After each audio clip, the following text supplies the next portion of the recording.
Bonjour, je m'appelle Thibaut Barra, je suis le directeur de Dreamall Media Solutions. Nous sommes une société basée en Belgique et experte dans l'utilisation des technologies virtuelles et de réalité augmentée. C'est la raison de ma présence ici au Cameroun pour pouvoir animer ce fameux lion virtuel que vous avez pu voir au cours de la cérémonie d'ouverture de la Cannes 2022. Et bienvenue dans la petite interview. Thibaut Barra, de la réalité augmentée, du virtuel au réel. Au niveau de la réalité augmentée, je dirais plutôt du réel au virtuel.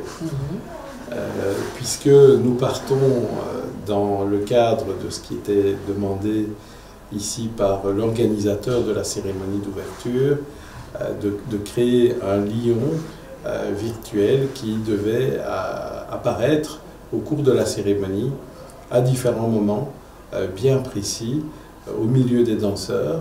Et donc pour pouvoir réaliser ce genre d'effet de réalité augmentée, nous avons utilisé des moteurs de jeu. Parlons un peu de l'habillage graphique. C'est tout un art quand même, tout ce que vous faites. Alors l'habillage graphique a une connotation de plus en plus importante au niveau des émissions et on le voit aussi au niveau des réseaux sociaux, puisque avant, lorsqu'on regardait la télévision, effectivement, l'habillage graphique était important puisqu'il permet de véhiculer des messages ou des contenus.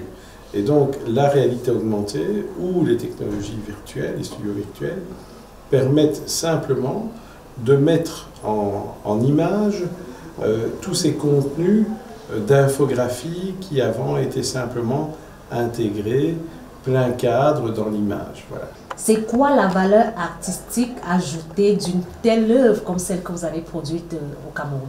Je trouve que toute la cérémonie d'ouverture avec les tableaux, les danseurs, etc., là, on peut vraiment parler d'une création artistique.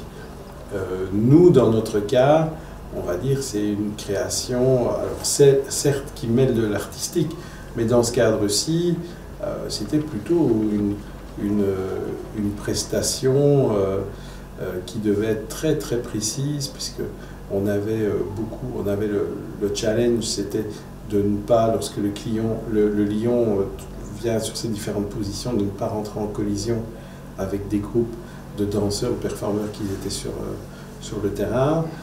Ça, c'était le vrai challenge. Parlons un peu de l'objet de votre fierté. Aujourd'hui, on l'appelle le lion d'Olembe. Qu'avait-il de particulier par rapport à tout ce que vous avez eu à réaliser jusque-là? Je suis très, très fier, effectivement, que ce lion ait un nom, puisque maintenant c'est le lion d'Olembe et c'est rentré partout très rapidement à travers des réseaux sociaux, là depuis dimanche.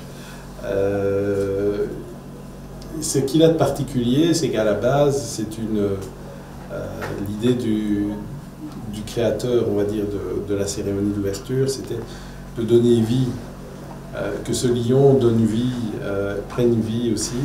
Et donc, à un moment, c'est une statue d'un lion, comme il y en a beaucoup ici, qui prend vie, qui se transforme et qui prend vie. La deuxième particularité, c'est que pour qu'il soit visible, on va dire, dans tout le stade qui est gigantesque, il fallait que ce lion soit très grand.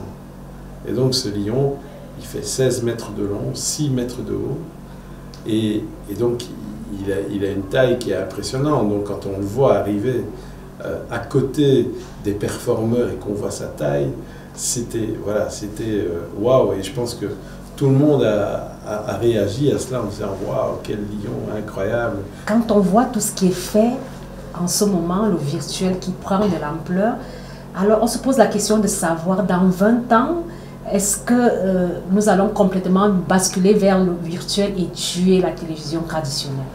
Je pense que la télévision, dans son mode, en tout cas de diffusion actuelle, devra se réinventer. Donc je pense que les chaînes de télévision devront toujours produire des contenus parce que c'est ce qui fait leur richesse. Par contre, la manière de consommer la télévision sera différente.